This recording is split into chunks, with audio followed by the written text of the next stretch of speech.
Loving church. Liebe Gemeinde. Did I say that right, Eleanor? Irene? Liebe Gemeinde, thank you. Loving church. What a great way to start.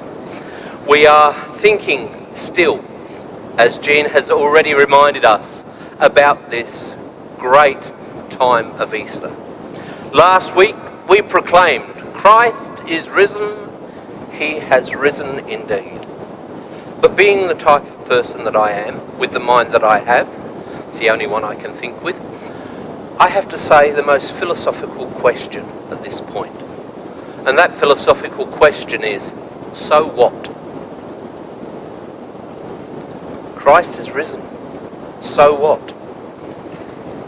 Life goes on, doesn't it? We celebrated last week, but I went home and I was ecstatic that the Hawks won again. I've listened to the news. Thank you, David. You must be a man of great ability and talent. The news still came round, didn't it? And we've been enveloped and enveloped by the Commonwealth Games, maybe. That, for those of you who are not from this country, that's sort of all the countries that England conquered somewhere along the way come together and we have these games. So, you know, it's a celebration of imperial might.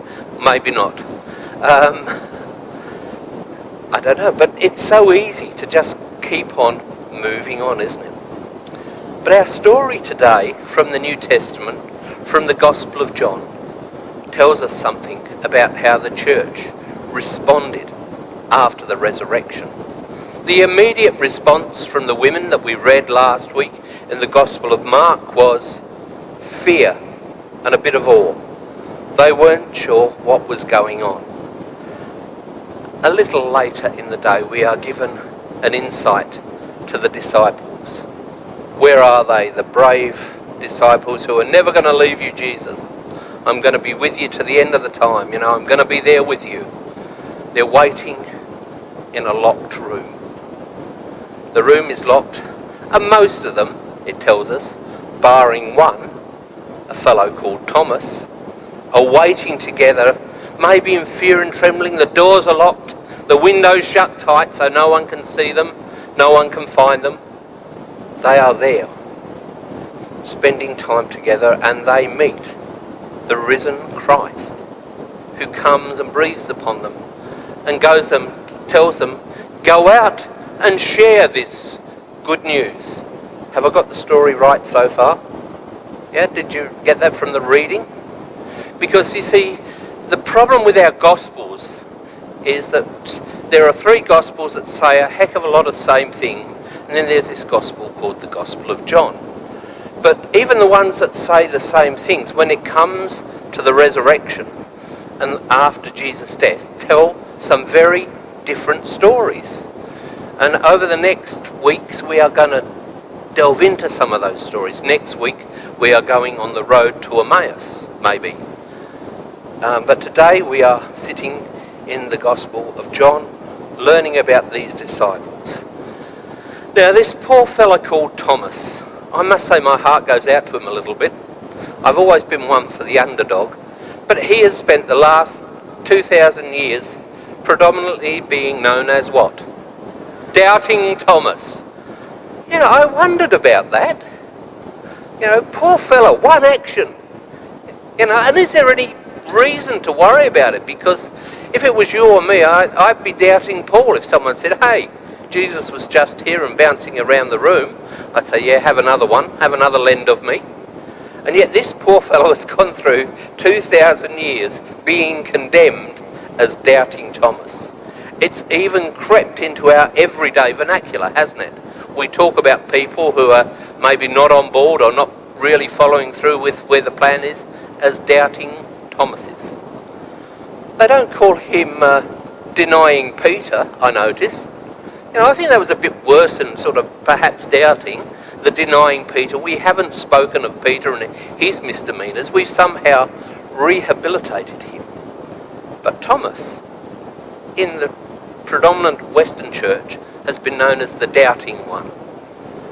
And so we've got a problem on a couple of levels.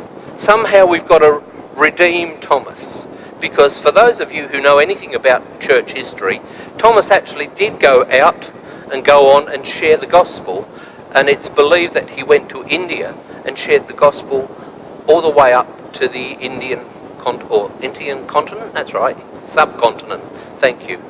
You'd think being an imperialist I would have got it right. So there is a good story behind it, but still we think of him as the doubting one. So we've been given two stories of after the resurrection. I'm not making this up, by the way, it's just what I read. You have the first story where the women are staring into the tomb in fear. We've had the second story, Jesus comes along and we have doubt. It's not the way perhaps we should be celebrating the Easter story, is it? Fear and doubt being two of the main ingredients.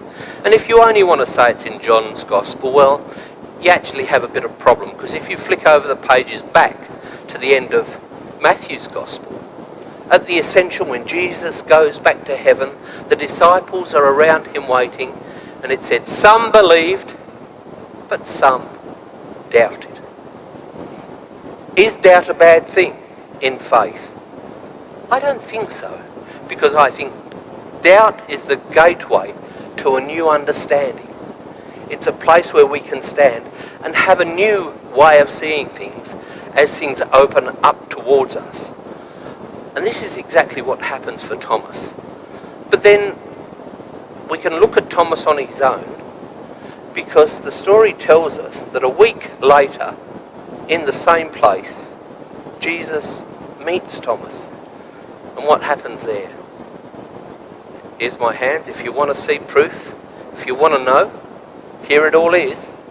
But I wondered about the other 12 disciples. Where were they at this point?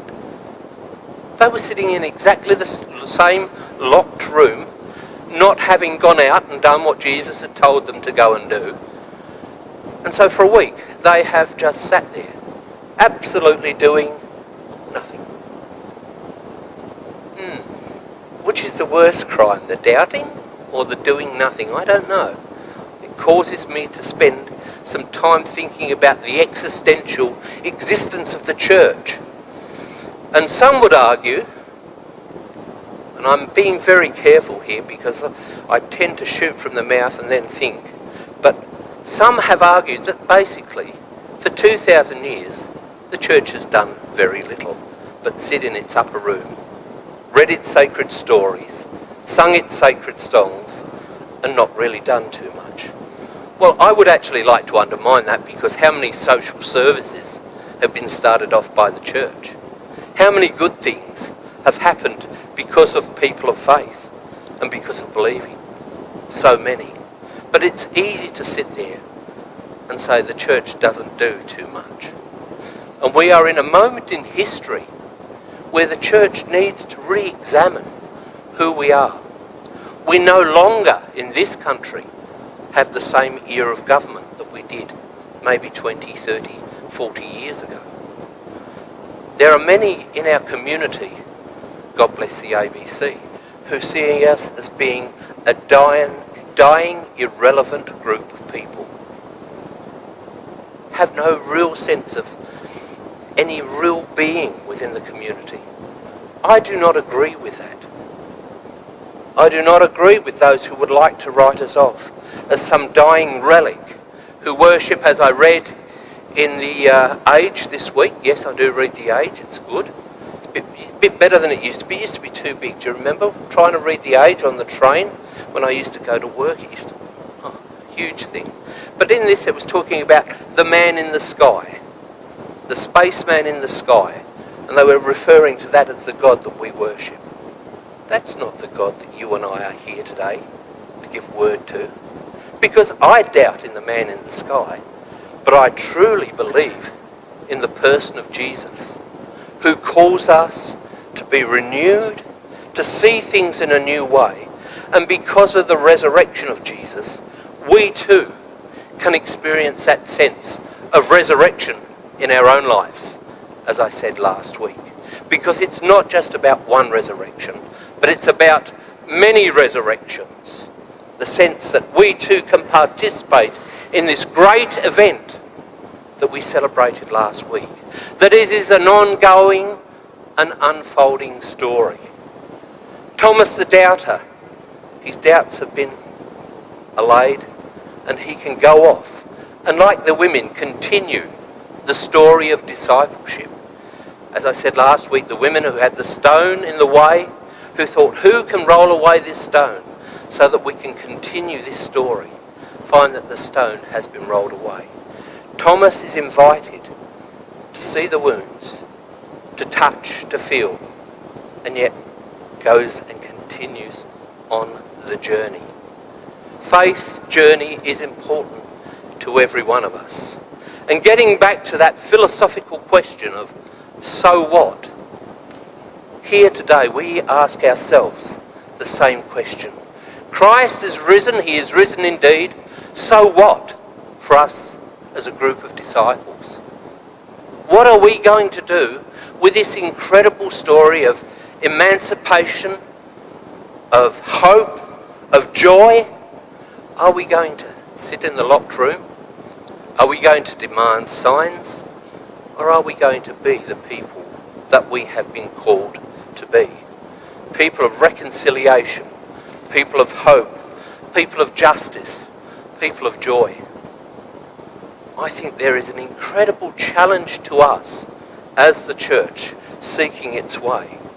Understanding from our history as well, because what great history we have. Names like Wesley, you remember him?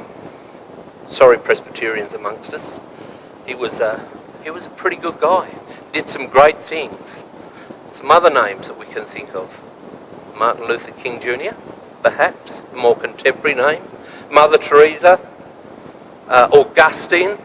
Any other names you want to start rolling out there for me? Start thinking of them. Because there are many who have walked this walk. Even through this church, there have been people who've walked that walk and taken us to new and different understandings of the sharing of grace, hope and peace to the world through the person of Jesus Christ. It calls us to action. And when we look around ourselves and say, gee, the church numbers are falling apart, the church buildings are falling apart. Thank you, Ken, because you're helping us for not to fall apart, and others. But when we start thinking of that story, let us remind ourselves of another story, a contra story, that talks about not buildings, but about going out there with the Great Commission to share the good news to all we meet.